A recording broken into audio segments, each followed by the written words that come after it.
Someone in the back. Come out. Let me see your hands. Let me see your hands.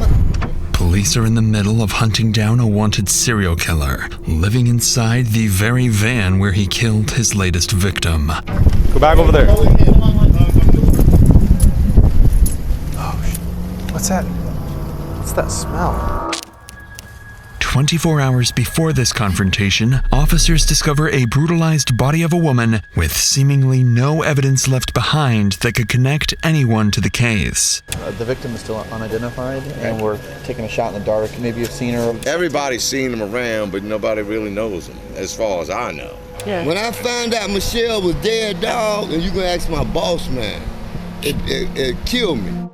But over the following day, small clues would start surfacing, revealing additional victims going as far back as 4 decades, eventually leading to one of the longest active serial killers in Florida's history. There's the back piece. This is our van. Steve, you made a mistake. I know. I didn't do this. It's man. Steve, come on now. I'd be willing to bet a lot of money that there are bodies out there attached to him that either haven't been found or gone. This guy cannot be on the street. He has to go away or somebody else could get hurt.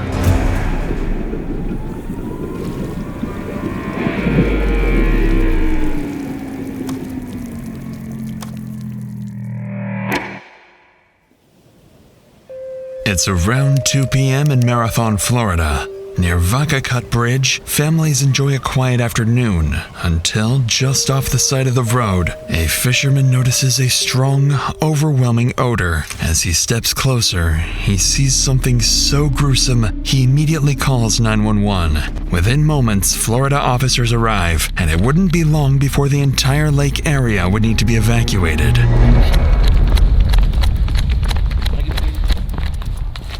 Where's she at?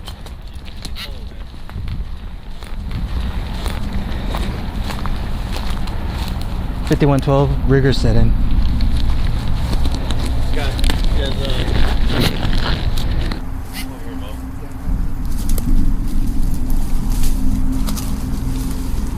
Jesus Christ.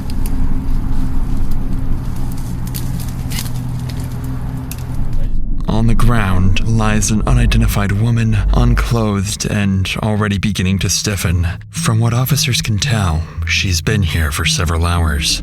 The current near Vaca Cut Bridge is exceptionally strong, with a history of fatal accidental drownings. At first, officers believed this could be another one of those cases, but as they flip her over, that assumption would quickly fade. Okay. We'll move her a little bit, and then Edie, if you want to take your pictures as we're rolling so that if there's anything that falls or moves, because what I'm looking at is this stick right here. Okay. Need a hand? Looks like she was dragged by this hand. Oh, look at that. Yep, did you see that? Look at her around the neck. Right around the neck. Mm-hmm. Oh, look at the side of her head. Yep. What do you see? You got blood, you got scrapes all over the back. Alright, I'm calling, Call Doc. As they examine the body closer, they notice strangulation marks on her neck, blood, and signs of trauma, all pointing to a violent assault. With a potential homicide on their hands, officers call in the on-duty detective, while others begin evacuating the area immediately. Before the detective arrives, officers at the scene continue trying to identify the victim, only to realize it won't be that simple. Anybody recognize her? You know who she is? Mm-mm. Nope. Doesn't appear to be a homeless because she's well kept. She's groomed. I just don't see the clothes. You know what I'm saying? It's too something there. This is all the officers know about the woman. No clothing, no ID, nothing to go off of. But not for long, as the on-duty detective soon arrives. Matt Pitcher is a seasoned undercover detective. He doesn't know it yet, but he's about to take down the town's most dangerous killer. Using a multi-hour interview with Pitcher, we'll break down exactly what he was thinking and the complex forensic methods used to crack a near-perfect homicide. I do not have good luck at Thanksgiving time. It just never seemed to work out for me. And so even coming into this, everybody was kind of joking, oh, be prepared for that call. And so I got the call, and then it's kind of evaluating, well, you put out a little bit of hope that, well, maybe it was just a natural death. And then I still remember I was talking to my captain, trying to figure out what was going on. She said, yeah, it's a naked female. And the minute she said that, I was like, well, this isn't going to be a natural death. Everyone. Detective Matt Pitcher and Detective Rosa DiGiovanni. This is US 1 headed up that way. Entrance into this little gravel area from US 1 is down there. If you pan down here, at the start of what looks to be a Red Bull can, there are tire tracks leading back, as well as tire tracks on this side. And you have a broken branch that's touching the ground. Pulled hair right here. And if you come up at about 10 o'clock into a wooded area, about 10 meters away, the female victim, 2 to 3 feet in front of that is another small chunk of hair. It looks like there is some bleeding in the area of the easiest way to come back would be along there. Suspecting that that's where the suspect went back, we're going to go around another way, preserve evidence. For the first time, the pieces start to come together. As Pitcher walks along the gravel road just off the highway, he spots fresh tire marks, evidence the suspect had been here not long ago. A few feet away, strands of the victim's hair lie scattered, suggesting she was dragged from the road into the forest. Further in, there are clear signs of disturbance. Damaged plants, broken branches, indicating the suspect's vehicle was likely damaged as it sped away, possibly right after dumping the body. And then, something far more significant catches his eye. So, there were a bunch of small trees, that kind of thing. You have this dirt road, but then as I'm walking along the path, that's the first thing that struck me was, so there was a little tree, and it kind of had, how you can tell when something's freshly broken, right? The limb hasn't died or anything like that when you're talking about a tree, and it was just kind of hanging there. And so that got me looking at it, and then sure enough, what looked to be car parts broken off right underneath it, sitting on the ground right there. And that's kind of one of those ones could this be, the suspect vehicle? But even with this small breakthrough, Pitcher still hasn't uncovered the most critical piece of the puzzle, one that suggests this is far from an isolated incident. With the scene locked down and the victim transported for autopsy, investigators are left with 2 critical questions. Who is the victim and who is her attacker? To answer the first, Detective Pitcher comes up with a plan. Yeah, I'm kind of going through things, and basically my thought then, especially keep in mind, like I said earlier, this is right coming into Thanksgiving, right? Everything is about to get slammed where we live. This is a huge tourist spot. So I was concerned that, we could lose video evidence that might be in the area. Talked to my captain, I showed the captain too, the car part and all that, and I said, all right, I'm leaving the scene, and I'm about to start hitting every business, starting with the bars in the area, and at least get them marked so that they don't get rid of evidence on us. At Pitcher's request, officers go from business to business, searching for any sign of the suspect's vehicle. One missing a black 3x8-inch piece of bumper and showing damage consistent with hitting branches, as well as any indication of a possible daylight abduction. But with no clear timeline for when the murder occurred, the search could take anywhere from hours to days. So Pitcher splits his efforts, directing some officers to focus on the second piece of the puzzle, identifying the victim. He sends them to local businesses, hoping that someone might recognize her. But that's when an unexpected problem emerges. Hey, sir, you on Detective Brady? This is Detective Bunce. We're doing we're part of the homicide investigations going on. I don't know if you've heard what's going on in Marathon. Yeah. And we don't know whether the victim is still unidentified, and we're taking a shot in the dark, and maybe if she might have been a patron here. So if it's a graphic photo, but we're going to ask if you have seen her or a couple of bartenders. I'll take a look. So I've been here the last few nights since Wednesday, so. Okay. Some pictures. I haven't seen anybody like that, no. Okay, do you think you're maybe a bartender or so would... They probably wouldn't want to, knowing they're a bit on the skittish side. With the victim still unidentified and no sign of the suspect's vehicle, officers are at a loss. With every passing hour, the killer edges closer to vanishing for good, along with any chance of solving the case. But just as leads begin to run dry, one bartender would step forward, giving them their first major lead. How you doing, Chris? Hey, how are you? We're gonna... I just got your phone number. 917. And are you willing to look at the photo of the victim and see if you might know her, or it's pretty... It's up to you. Yeah, okay. All right. There's this lady here. You might be able to recognize her. Yes. Okay, do you know her name? Or perhaps does she drive a car? Or she live anything where we could try and track down. We don't know who she is, so it's very important. We're trying to find out who she is. I can't think of it. Okay. But for sure. Yes, I know exactly who she is. Okay. Definitely. Although the bartender doesn't remember the woman's name, she recalls seeing her multiple times, suggesting she's likely local.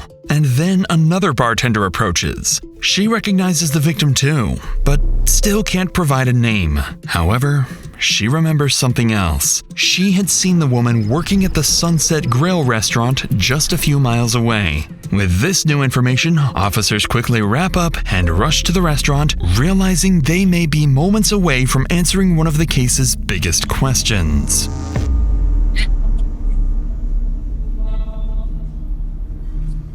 How are you? Hi, I'm Stephanie. Detective Rosa DiGiovanni. The reason that I'm asking is, has she ever worked for you? Oh, she looks familiar. Yes, yes. She did? Yes, and I tried to help her. I know. What do you mean you tried to help her? Well, when she first moved here, she worked for us, and you know when that was, more or less? I have all the dates at that my would be house. great. And I feel so bad about what happened to her because I really. Finally, officers have a name, 51-year-old Michelle. But when detectives check for a missing persons report, they find nothing, leading them to assume the victim has no close family. That is, until her employer reveals something that makes her death even more tragic. She told me, she was from, is it Wisconsin or Wisconsin? I have all her info where she was from, I think. And she had a family. I knew she had children. And ex-husband, she didn't have custody of her children. But she told me she used to be like a therapist too. And she goes, I know better. I shouldn't be taking these pills and stuff. And I said, well, you need to get straightened up because I'm going to have to let you go. But she did talk always. I don't know her children. I never met her, but she always talked about them. I don't know how old they were. She always talked about going back. I know our children must be devastated. If you talk to her kids or anything, just tell them that, she was a wonder. She had a good heart. She did. That's basically what we're trying to get for her kids, She did. And I always thought that too. I thought, God, I wish her kids knew that I really liked Michelle. Thanks to her employer, officers are able to get into contact with several of Michelle's family members in Janesville, Wisconsin. All of them describe her the same way, kind, with a good heart, but after moving to Florida, she lost contact with them. This information is immediately relayed to Detective Pitcher, who now has one question left to answer. Who is her killer? And that answer may be closer than they think. That time the captain says, all right, I'm going to send a picture of this car part to a buddy of mine who's in narcotics. He is extremely good with cars. She literally sends him this little bit of what turned out to be a bit of a fender. He comes back. First thing he sends a text. All right, it's going to be from a van, full-size van like this. Within 15 minutes of that, he sends a picture and says it's going to be this type of van. That picture he sent actually ended up to even be the exact same color, everything as the van's suspect van, like to the T. But in my mind, I'm thinking, number one, 50% chance it's actually going to be the suspect vehicle. Being able to match that to the vehicle, yeah, probably not going to happen. Naturally, Detective Pitcher is skeptical, but he still relays this information to officers combing through CCTV footage. And to his complete surprise, after 6 hours of finding nothing of value, they're about to stumble upon something big. I don't know how to download it from the system, but he's fixing to go past here in just a minute. Need anything else from us? No, bro. I'm just going to find this vehicle and then try to clip this. I found him. He's right here. Office Max is a ripoff. Right there. At last, police spot what they believe to be the suspect's vehicle, a black and silver Dodge conversion van, visibly damaged with pieces missing. And once they run its license plate, detectives can begin reconstructing the killer's movements piece by piece. He's gonna go by, I'm sure. There he goes, right there. Yep, 1207. He will let you, yeah. That's the van right there. There it is. There it is. Yep. Alright, 1240. He had to stop somewhere. 12:39. What we get from Alfredo's? Alfredo's was 12:08:23. So that's 4 minutes. 4 minutes and 17 seconds. You had to stop somewhere quick. 4 minutes, 17 seconds. Get We caught. wasn't sitting in traffic for 4 minutes. That's a big. That's a. So where can he stop between Fredo's? Huh? Trade ones? Trade ones. Or if he came in here? As officers piece together the van's path across town, it suddenly disappears, somewhere near Kmart Plaza on US Highway 1, just over 3 miles from where the body was found. While officers search for additional camera angles around the last known location, investigators run the van's registration, and that's when they discover something deeply concerning. The van belongs to 58-year-old Stephen Matthew Wolf, a man with a long and serious criminal history.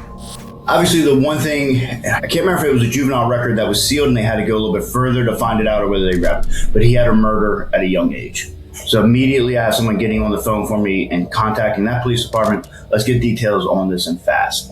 And it was this 90-year-old man that he and a couple of his friends robbed, and he decided to kill him. So the minute you find stuff like that out, you're like, all right, you're building those building blocks, right? You're like, okay, we're on the right path here. This is most likely our guy. Decades earlier, in 1976, Wolf was convicted of a homicide in Boise, Idaho. At 15 years old, he and 3 others murdered a 78-year-old man named Enrico Flori, a robbery-motivated killing that landed him 15 years in prison. The case gained nationwide attention when, in 1977, Stephen escaped from the Ada County Jail, sawing through a bar on the 4th floor and climbing down using bed sheets and conduit. He remained on the run for 6 days before being recaptured. As Pitcher digs deeper, they uncover even more disturbing details: a prior diagnosis of psychopathy, a history of animal cruelty, and long-term drug use, raising the question of whether he should ever have been released. With these findings, Pitcher realizes he's looking for someone with a history of extreme violence, a proven capacity to evade justice, and potentially a serial killer. By midnight, the van still hasn't reappeared on CCTV, suggesting it's still somewhere near the cluster of fast food restaurants. Unwilling to waste any more time, Pitcher, alongside a dozen deputies from the Monroe County Sheriff's Office, heads out to search the area. And as they begin to look for their suspect, something inexplicable happens. When the captain and lieutenant were going out to scout in this parking lot, you're doing a lot of this just hoping and, looking for that needle in a haystack, but most likely, the person's going to bounce pretty quickly and get out of town. So while you're hoping, it's not great. And she's driving, keep in mind, on the opposite side of the road. So she had to see it from a long ways away. And according to my captain lieutenant said a prayer. And the minute she stopped the prayer, looked off to her left where there is a Kmart and a McDonald's, and sitting just right by the McDonald's was the van. And she starts yelling, "There's the van, there's the van." Of course, they almost wrecked the car. But they get into a parking lot, sit tight for a second. I get over there, make contact, and go from there. To Pitcher's surprise, they spot it. The black and silver van, parked between a Winn-Dixie and a McDonald's. Approaching from multiple directions, officers surround the parking lot, carefully ensuring no bystanders are in harm's way, with Pitcher meticulously guiding the operation. And as officers inch closer, they brace themselves, knowing a dangerous killer could lash out at any second. Do we want me to give him verbal commands? Yeah, his window's down. Okay. Caleb, go. You gonna get this side? I got it. Monroe County Sheriff's Office. Step it in the back.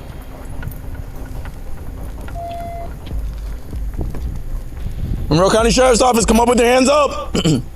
Sheriff's office, let me see your hands. Let me see your hands. All right. Go ahead, Mel. Patrick, come on out. Anybody else in the van? Hands up. Come on out. Come out, driver's side.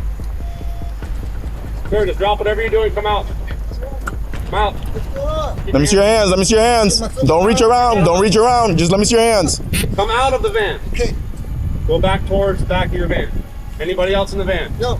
Any weapons? Get a handcuff. No. Get in. Get right here. What's going on? Sir, right there. There, right there. Put your hands around your back. There's nobody in there.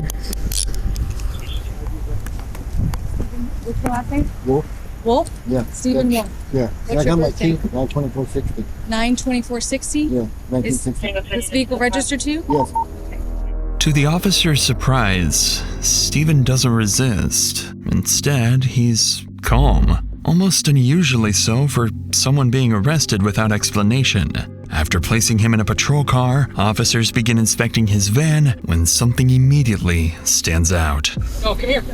Wait, watch this. Look at this. Right here. What do you see? What do you see? Isn't that the piece? There's some grass. And he's got a gun in the back. Yeah. This is our murder suspect. Oh, yeah. Okay. What's that? What's that smell?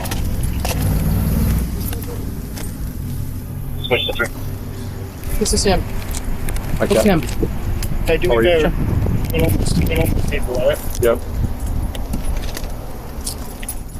Bomb's clear. When they were going through the van, I believe there was blood in there that they have yet to identify, for one thing. There was, unfortunately, underwear in the van that appeared to be used. There was other women's underwear in there. So I 100% think that there are bodies out there attached to him that either haven't been found or gone. There's all these, little details that too many to overlook. After securing the scene just after midnight, Stephen is transported to the Monroe County Sheriff's Office for questioning. But despite Pitcher's plan unfolding nearly perfectly, he still has a long way to go. On the way to the station, Pitcher realizes that from a jury's perspective, there's still reasonable doubt, and nothing truly conclusive beyond a single piece of bumper. And with the right lawyer, he could claim he was simply at the wrong place at the wrong time, and the charges could easily be dismissed entirely. Even so, Detective Pitcher remains confident he can make Stephen break. Less than 12 hours after the murder is believed to have taken place, the two arrive at the station and Stephen is placed inside the interrogation room.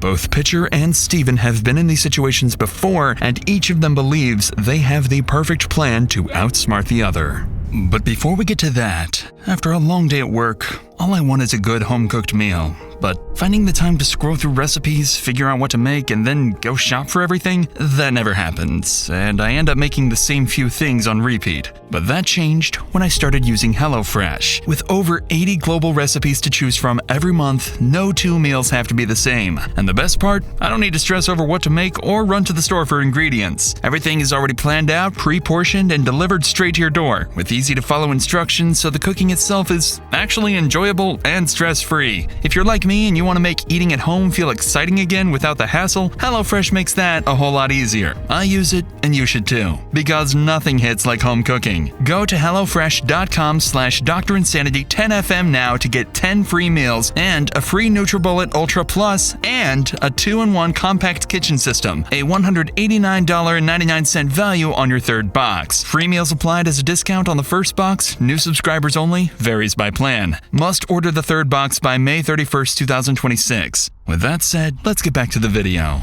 The way I interview, I'll brag for a second. I think I can interview pretty much better than anybody. And I think I have a track record to prove it. I believe your interview, the most crucial part of the interview are the first minute to 3 minutes. I never, ever walk into an interview room and start talking about that night, anything even remotely close to the crime at hand. I usually try to find out what they're into. All right, Steven. I'm recording. Right now, you're just being detained, alright? I'm just gonna talk. But before I can talk to you, obviously, you know I gotta do this. Yeah. If it's alright, I'll let you have this for a minute. Alright, well, here's the deal. We have some questions about yesterday. Maybe you can walk me through it and help me out a little bit. Tell me about your day yesterday. Just walk me through the day if you would. Alright, I'm curious when we were talking at the police car for a second, I said you come here, you said something about vodka cup. Yeah, I went in there today. I used to sleep. I was looking for a place to sleep. I used to go down there and sleep in that little circle in the back, but I couldn't get in there. Not very good. That's what the damage to my car was. That's when I did that. That's when you did that? Yeah. What time was that? I almost got stuck. Yeah, that's never good. What time was that? 3:30ish, I guess. I don't know, this afternoon. Okay. It was all sandy, washed out, trees are overgrown. I said, I can get back. And I started back down the road. I said, shoo, trees, I like my van. I was scratching it all up. I didn't even know I'd heard it until I got to the library here and walked down. I said, God dang it, I broke the shroud. It was already cracked anyway. Yeah. So would you try to back out and that's how you hit it? Yeah, there wasn't no turning around. You can't, that thing turns like a boat. I couldn't turn around. I almost got stuck. As Stephen calmly explains, he damaged the vehicle while turning around, searching for a place to sleep. But what catches Pitcher off guard is this. If Stephen is responsible, he's just placed himself at the scene of the crime for reasons Pitcher can't yet explain. So, Pitcher searches for something more concrete, something incriminating. But what he finds would come as a complete surprise. Can I just get you to put your fingers out like this? Thank you so much. Give me just 2 seconds. Oh. Again, if you would, just kind of the best you can. And this is gonna be a lot harder, but flip them up to bed. Hey, that was a lot easier for you than I thought it would be. What you looking for? What's that? So what you Just any kind of marks. I can show you no I scratches. got no marks, no scratches, no nothing. Good deal. Tattoos, I got What's your tattoos. age? I know you got tattoos. They're pretty good ones. How'd you get them done? I got them down in prison, Idaho. Idaho? I had a bad. I was 15 years old and got in trouble. I got a homicide. Oh, that's no fun. How long did you have to lay down for? 15 and a half years. 15 and a half years? Oh, wow. It's a long, sad story with a happy ending, but. Well, you're out now. I left that idiot in there. I brought out a addict, but kicked that too. Okay, you guys 1 second. I just want to talk to my partner for a You second. do whatever you need to do. Just let's get this done. Whatever we're doing here. I appreciate it. Just be quiet. I am.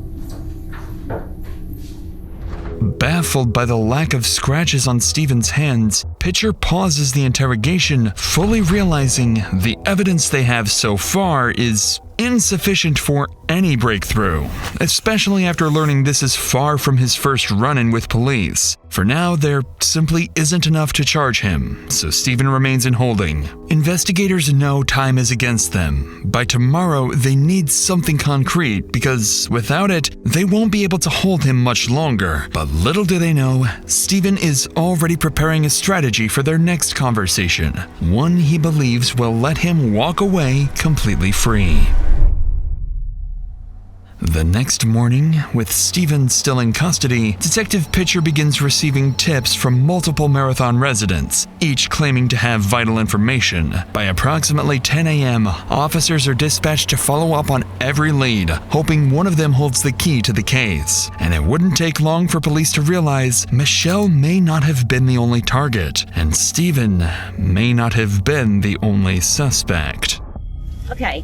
My name is Jennifer. Hi, Jennifer. How are you? Good. Okay. I have a cousin. man. How you doing? All right. Good. We have a little bit Nice of to meet you. information that you might be interested in. Okay. Okay. I have a cousin of mine that I just found out today was with the male, I guess, who He was in the van. he was in the that van. night.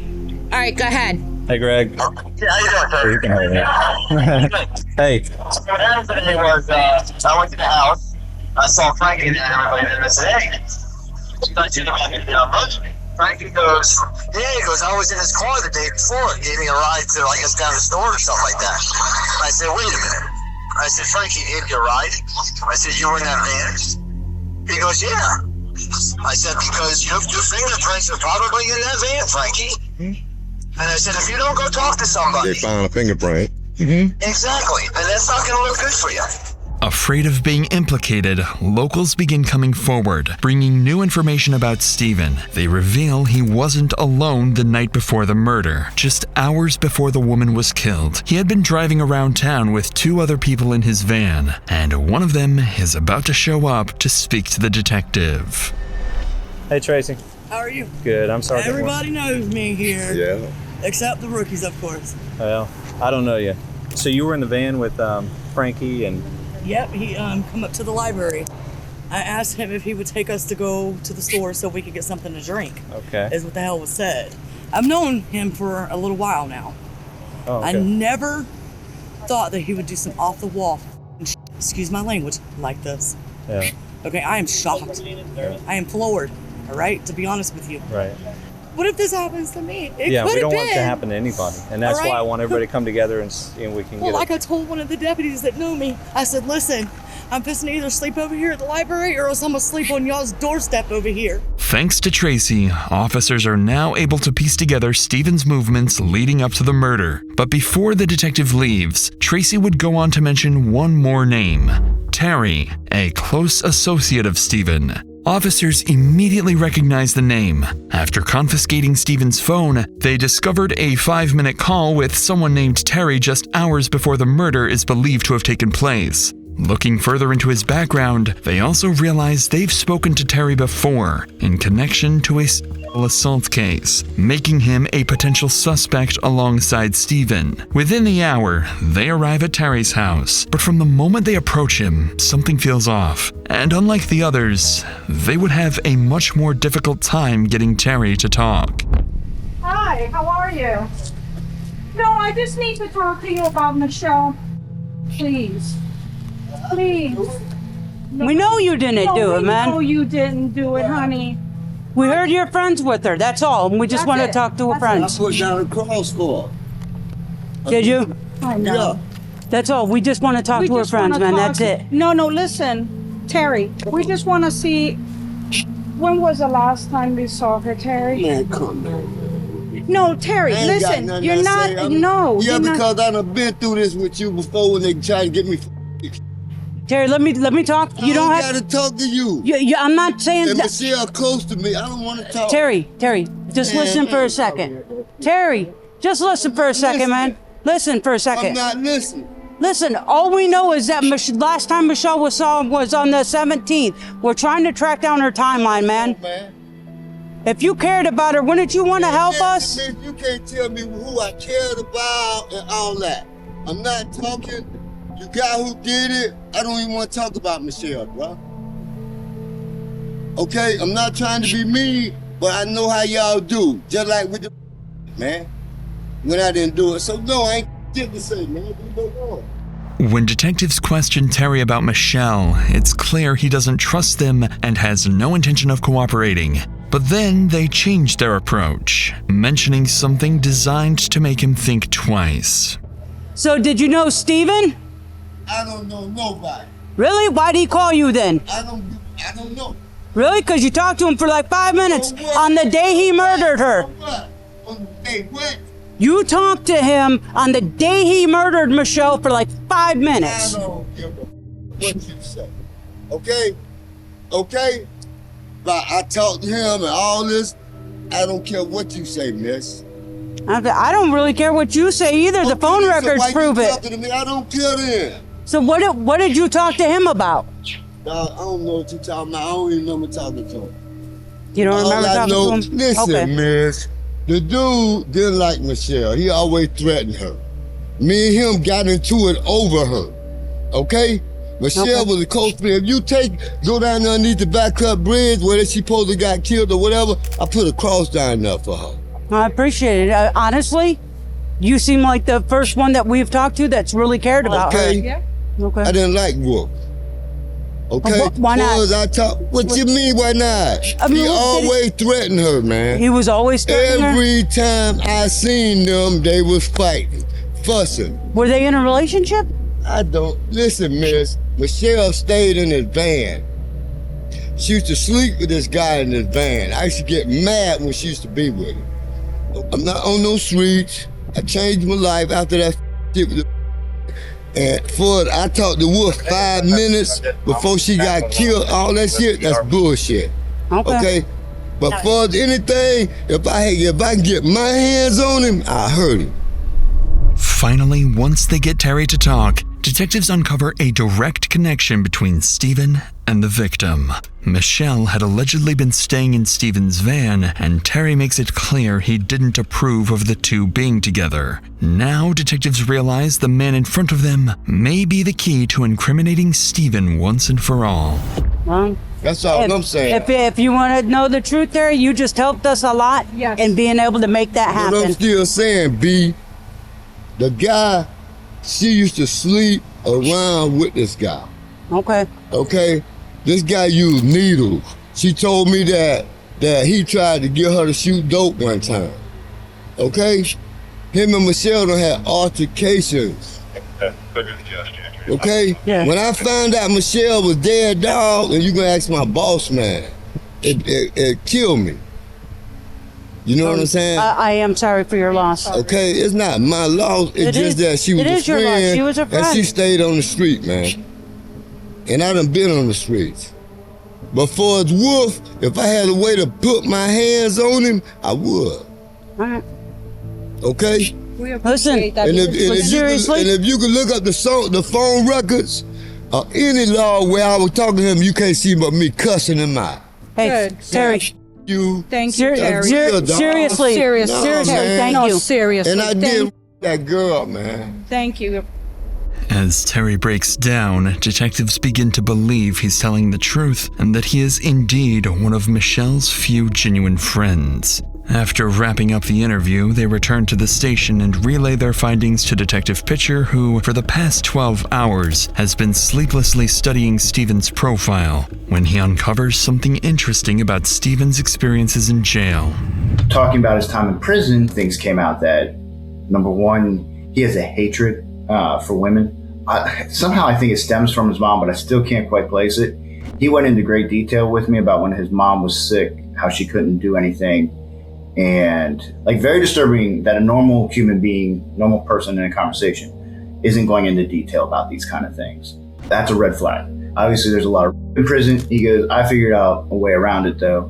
I'd offer to everybody and that way they wouldn't want to, All of that is putting together a pretty good picture of who this is and we have the right guy. At that point, you're kind of like, all right, this is making too much sense. And then talking about women in general would snap him a little bit, and that would cause me to have to bring him back down.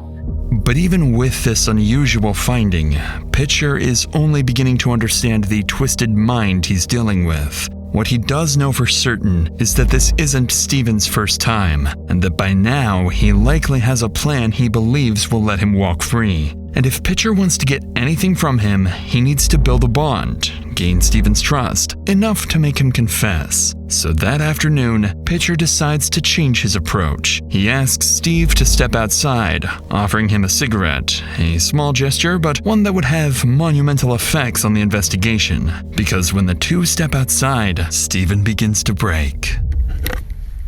We're gonna step outside and have a cigarette. I'm being charged with homicide, man. I know you are, and I know that seems scary as hell. I've been through it before as a child, but I remember it well. Things are different in some instances between what happened when you're 15 and what happened now. Somebody died at my hands. This difference is that somebody died, but it wasn't at my hands. Oh, man. Steve, you made a mistake. I know. I didn't do this. Steve, I know you... Oh, God, here. Okay, listen. You made a mistake. I didn't kill her. Her boyfriend killed her. What happened? They fought. I didn't... Nobody. They were having though in the back of my bed. Okay. And they fought. And I just kept driving. Said, come on, guys, calm down, quiet down. I don't know their names. How did you have them back? I picked them up. Where'd you pick them up? Walmart. They wanted to come to the Keys. All right. Oh, man. Steve, come on, man. I don't know what to do here. We gotta keep going. We gotta keep going. We're gonna get this. I did not do this, but I'm guilty of covering it up. I helped him get rid of her. All right, but we can work through this, okay? This isn't the end of the world. He walked away and he was gone, and Jesus, what am I gonna do? Despite being prepared for something new, Detective Pitcher is clearly taken aback by this version of events. Stephen insists he didn't kill Michelle, but admits to helping cover it up, claiming the real killer was her ex-boyfriend. At first glance, the story feels completely fabricated, a last-ditch attempt to deflect blame. But then, something clicks. Pitcher recalls combing through Michelle's social media and uncovering a troubling detail. An ex-boyfriend, persistent, unwanted, and openly harassing her online. Still unconvinced and questioning why Stephen is only bringing this up now, the two return to the interrogation room as Pitcher prepares to press him further. Can you do your best to describe him? You said he had... He's got, go ahead, head to toe, everything you can tell. Long khaki shorts. I don't know what kind of tennis shoes, no socks. Okay. Flowery type of shirt. I don't know what pants he was wearing really. And scruffy, his hair doesn't touch his shoulders, but it's close. It's straight as an arrow. Gotcha. Okay, not feather waving it, not one. How old was he? He's younger. I think he's younger than she is. 20s? Yeah. Skinny as a rail. Skinny. Tall and skinny. Black as hair, the blackest he can get. Like black as that camera right there. Where were you exactly when you picked them up? I was at my van. Right. I was in my van. But where? What location? They walked by the liquor store. They walked up to the front of my van by that grassy area. Okay. They were walking and said, "Hey, you ask this dude for a ride." So you let him in. They get in the car. He's up front. I'm not even out of the parking lot yet, bro. Can I have one of them cigarettes? Yeah, you got a pack, bro. I was at the, you know where the hurricane washed out the road, where it's a long strip after you get out of the Verona? Right by Ann's Beach. Long key up in there. Okay. Somewhere in there. But the long stretch that got washed out the road, and at nighttime the lights are all red. Yep. You know what I'm talking about? Yeah. That's where he came back up into my front seat and said, "Bro, she's dead." All the way. He didn't say I killed her, he just said she's dead. Okay. What? Bro, she's dead. My brain was thinking, if she's really dead, I'm really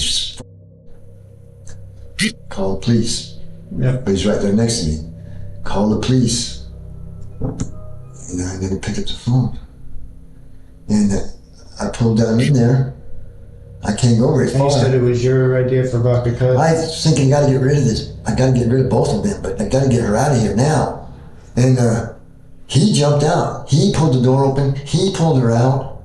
I seen it. I heard her. Actually, I was she dead? Oh, she hit the ground, I think. Yeah, I remember thinking, oh, Jesus, that's not good. And I'm in trouble. I'm in trouble, man. And I could have called the police. I could have backed over, but I couldn't get out, man. Actually, I couldn't have backed over if I had tried. It took me I'd have run his ass over and called you right then. I should have called you as soon as he got out of the van. Give me 1 second, okay. Despite Stephen's emotional retelling, his description of the killer doesn't match the ex-boyfriend. The man detectives had identified was older, with short gray hair and a heavy build, but Stephen describes someone completely different, younger, slim, with pin-straight black hair. And that's not all. Something major has just taken place outside the interrogation room. The full forensic examination of the van is complete, and the findings are even more disturbing than expected. Now we have the search warrant to the van. They start going in it, and immediately there are a lot of toys. A lot of homemade toys. We knew sheets were missing, that kind of thing. Like, we were missing a lot of evidence. There was also, we had to start cutting out he had a homemade bed in there too, so we had to cut out the mattress of that, the floor. There was blood, a little, not a ton, but a little bit of blood on some of that, that's big evidence. We need it. Alongside what Pitcher has just revealed, investigators uncover even more disturbing evidence. Strands of blonde hair matching the victims, women's underwear, and a child's swimsuit. And more concerning still, the only DNA found belongs to Stephen and the victim. This is far more incriminating and far more convincing than anything Stephen has told them. So Pitcher prepares to confront him with the evidence, and with nowhere left to shift the blame, his reaction would say it all. Don't talk about it, right? I'm just gonna be flat out honest and be blunt. You messed up.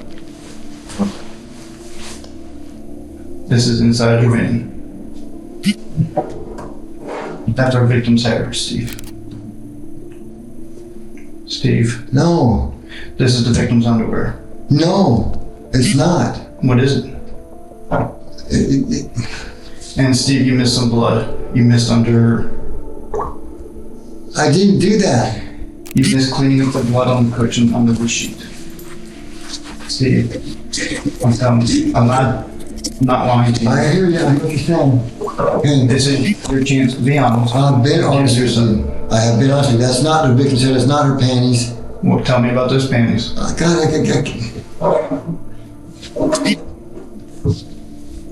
Oh, Jesus, you're going to tell who they lie. If I tell you who they are, you're going to tell them, and then they're going to know that I have. Oh, Steve, right now you're looking at murder. You get okay, they're Susan. They become Susan's door. Susan who? That's Jerry's wife. Why do you have Jerry's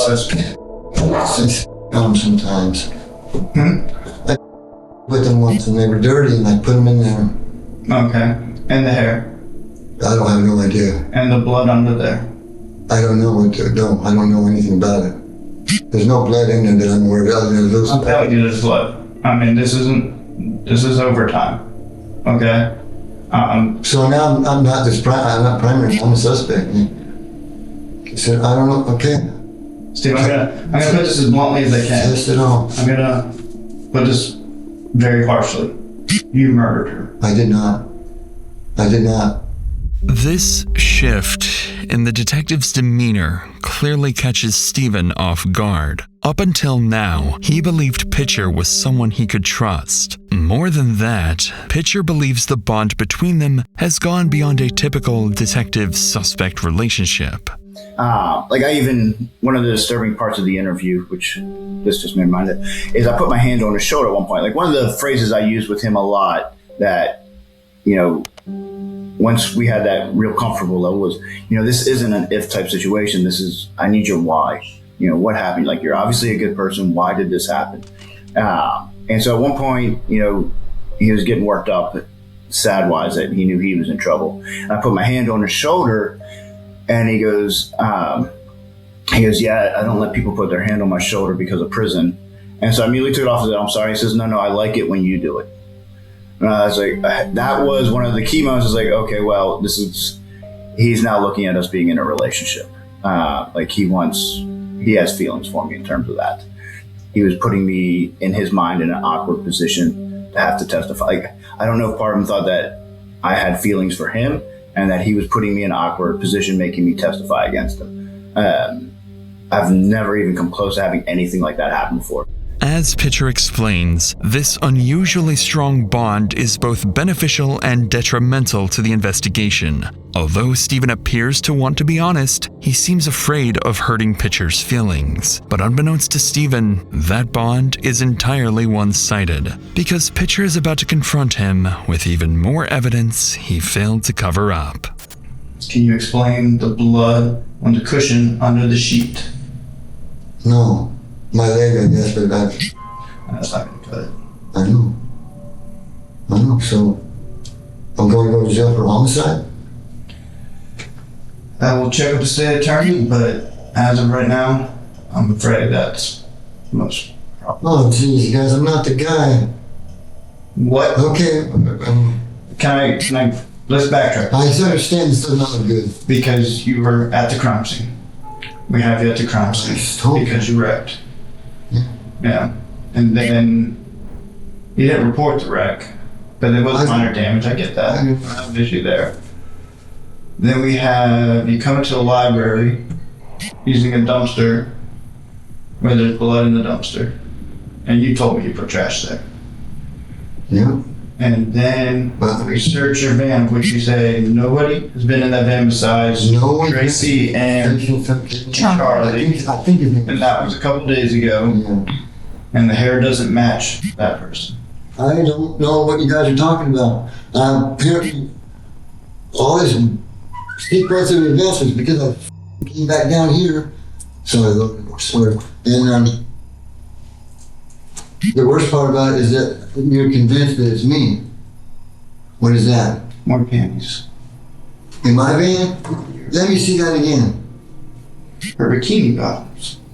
Those are Susan's too. I wouldn't worry at all about Susan, Steve. That's where I am, but my guess is you'll probably never see her again. To Stephen's surprise, on the night he was found, officers recovered a bloody shirt that had been disposed of nearby. And despite it all, Stephen would continue to deny that he had killed Michelle. At this point, it doesn't matter. They don't need a confession, because the final and most disturbing piece of the puzzle has just come to light.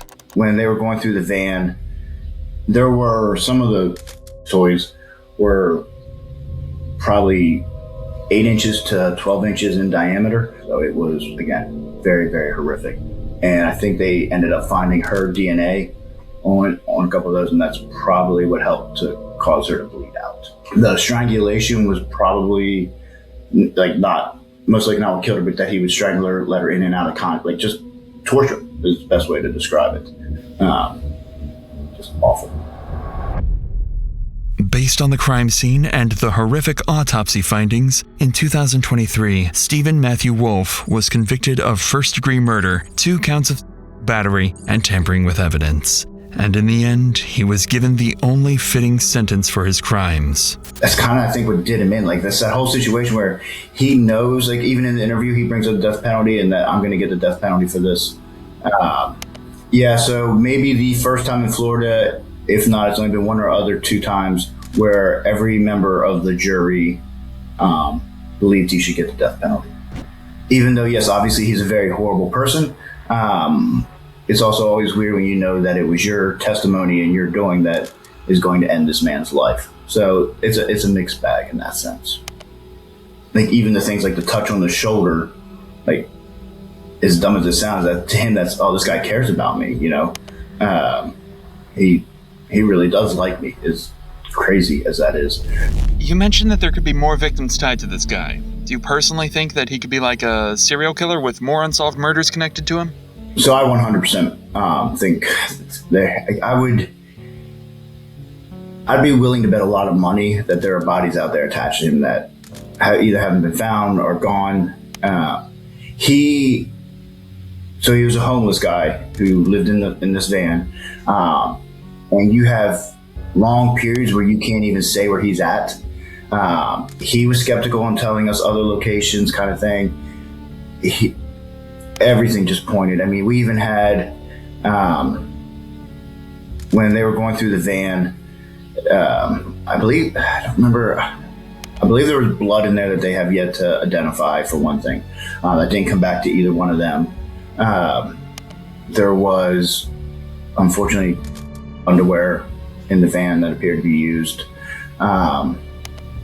There was other women's underwear in there. Now, granted, he had stolen underwear that we found out from somebody else, but there's all these, little details that too many to overlook.